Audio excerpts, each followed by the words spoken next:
vous remercie, Madame la Présidente. Monsieur Bérère, vous êtes le directeur général de Business Europe, le MEDEF européen, et je vous remercie d'être parmi nous car nous avons besoin d'entendre la voix des entreprises européennes. Mais au fond, qu'est-ce que cela veut dire une entreprise européenne?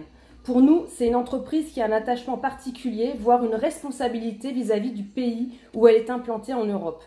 Alors, où est cette responsabilité quand en plein coronavirus, Renault souhaite fermer 4 usines alors qu'elle demande 5 milliards à la France?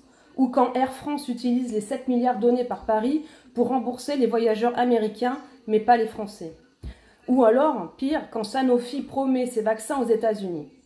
Vous voulez payer moins de charges et d'impôts. Vous avez raison, la France est mal gérée, 56% de dépenses publiques, c'est un niveau effrayant.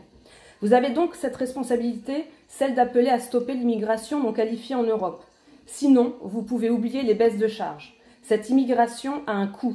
En France, selon un rapport de la Cour des comptes, c'est plus de 6 milliards d'euros. Vous voulez un plan d'investissement européen via de la dette et de nouveaux impôts sur les citoyens. Vous avez donc cette responsabilité de rappeler qu'un euro de bénéfice en faisant travailler localement 10 000 personnes ne doit pas être taxé comme un euro de bénéfice en vendant des masques du Pakistan. Monsieur, quel plan concret de relocalisation vous avez discuté avec le ministre français de l'économie et ses collègues européens? Quand et combien d'emplois? Quelles seront les pénalités si les engagements ne sont pas respectés? Je vous remercie.